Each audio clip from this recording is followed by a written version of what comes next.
Welcome back to the Larry Hembree pregame show. I'm with 1975 graduate Mike Walls, talking to him in his home in Bedford, Indiana. Mike, how are you this evening? Doing well. It has been a few years since you played basketball, Mike. You had a big year in 1975. Who were some of the players that were on the team, as you recall? Well, of course, Jack's son, Bill Butcher, was our one of our best guards there, and Kenny Nigg was on the other side. Mark Riggins and Kenny Mattingly kind of rounded out the starting five there. We had some great subs that came in with Mike Wagner and Dave Strange, I'd say, right? Right. I remembered Strange. I couldn't remember Dave. I saw him the other day. Right. But, you know, and besides that, we had a group of guys that just worked their hearts out. Working against us, they were always the team that we would play the next time during practice, and you know, without those guys, we wouldn't have made the place where we went to. And you know, that was a really good team. Everybody on that team worked together, and you know, there weren't any rivalries, or at least no major rivalries. We definitely had competition there, but you know, it was a real joy to play with those guys. You know, that's kind of one of the hardest things, a fine line that a basketball player has to maintain. Of course, everybody, I think, wants to start or feels like they have the opportunity to do so, and so you're competing with your teammates for those 5 positions, but yet at the same time, you can't really harbor any ill will towards one of those players if you lose out that position, because it really disrupts your team, and it takes a special group of guys to really reconcile that, don't you think? Yeah, it does. And you know, you can get little rivalries that go on that you know, don't really amount to anything. It's just mainly an ego problem, and you know, that cuts the heart out of a team. And to really have a team, you got to realize that there are people that do things better than you do, and there are things that you do better than others. And the most important thing on a team is to recognize what you can do, what you can contribute, and what you can't do, and let somebody else step in and do that.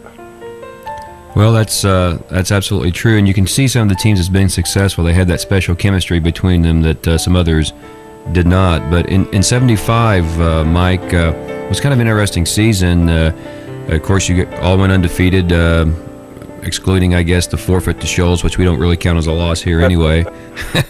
But, you know, that by the time tournament came around, you guys gelled, and you in particular went on and made the All-State team.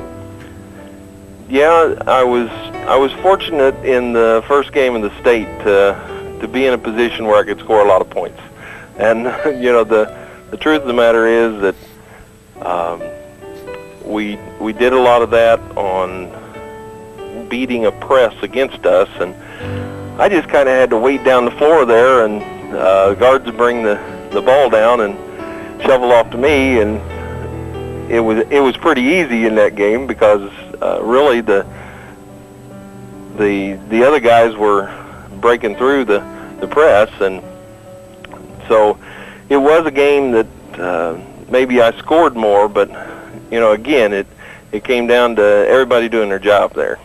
Mike, what was it like in the first few minutes, maybe, or the last few minutes, sitting in the locker room waiting to come out on the floor, thinking that you're about ready to make your particular first Final Four appearance, and of course Loogootee's second, but can you recall what it was like in the locker room, the nerves or the determination? What was it like for you? Well, you know, definitely everybody was excited about it. We'd been up there to practice, so we pretty well knew what the gymnasium looked like. But truthfully, it wasn't a whole lot different than a lot of the other games that we had played. And we tried to look at it like that. This was a ball game that we needed to go out and just play the way we had been playing, and not really look at it as something that much different than what we'd been through. There was the natural excitement of being one of the last 4 teams left that year, But and not to mention the whole state pulling for you almost. Yeah, we definitely had the people that were for the underdogs backing us, and but it was exciting, but it wasn't overwhelming, and I think you have to give a lot of that credit to Jack, because he got us in a state of mind that we knew we were going to go out there and play a ball game. And it was just like a lot of ball games that we had played. We were going against people that physically they were probably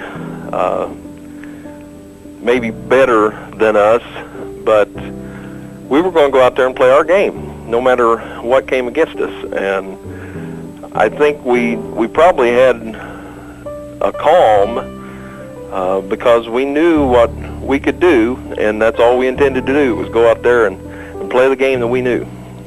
Well, Mike, along the way, as you went through your high school career, I know you were a man that had some size, and of course something that we don't see much around Loogootee ever. And even though you're maybe 6'3", somewhere in that. Yeah, 6'3". 6'3". May not be big at a lot of schools, but that was big for Loogootee. And Jack Butcher spent a lot of time with you, didn't he, trying to get you ready for your varsity experience? Yeah, that's for sure. He put in a lot of time with me, and I put in a lot of time with him. So you guys send Christmas cards now, or what? But you know how Coach Butcher is. I mean, when he decides that he wants to work on something in particular, or he's interested in a particular athlete for whatever reason, you are expected to spend a lot of time in the gym. That's for sure. And he's willing to invest in you, and if you're willing to invest in it yourself. And I did spend a lot of time in there, but I can look back on it now and say, yeah, it was well worth it. It was a little difficult during that time period to understand all the requirements there, but when you look back on it, you can see the value of it. Mike, we've had many guests on this program that have echoed exactly the same sentiments that you have. It's when you're young and a teenager and you don't necessarily see the value of the lessons being taught, but somehow that all goes away as you look back, and you tend to focus in on what the good things that occur when you're learning the game of basketball, because subtly you're learning some other things as well. That's very true. Of course, Coach Butcher now is up to his 743rd victory. He's going to go for 744 tonight. For you personally, what was it like playing for Jack Butcher? Well, he's a man that knows the game well, but he also knows young men well. He's seen a lot of them, and I'm sure that he's seen a wide variety of them. But he was a man that would look at your strengths and look at your weaknesses, and he would help you in both areas. He'd help you to take your weaknesses and strengthen them, and he'd show you how to take your strengths and use them best. I think he's an excellent varsity coach. Anytime you work with somebody that is helping you develop, they're going to push you. And I think everybody that's gone through Jack's program has felt at times that they just didn't want to do the things that were required there. But, when you were willing to step up and do it, he was somebody that was going to stand with you no matter what. I mean, there were some times when, other things besides basketball were, causing problems and things like that. And he was a guy I could go and talk to. And I appreciated that. So, from the time that I spent with him, he's an excellent coach, and it was something that really benefited me, and continues to today. Mike, of course, you graduated in 1975, and what has Mike Walls been up to since then? Oh,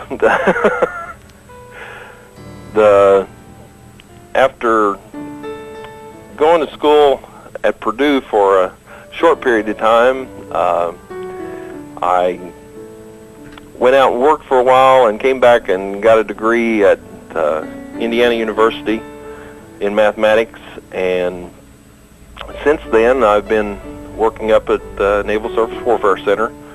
I've been working there, I guess, 14 years now. Had a lot of opportunities up there. Really appreciate the work there also. Mike, of course, your parents, why don't you mention them?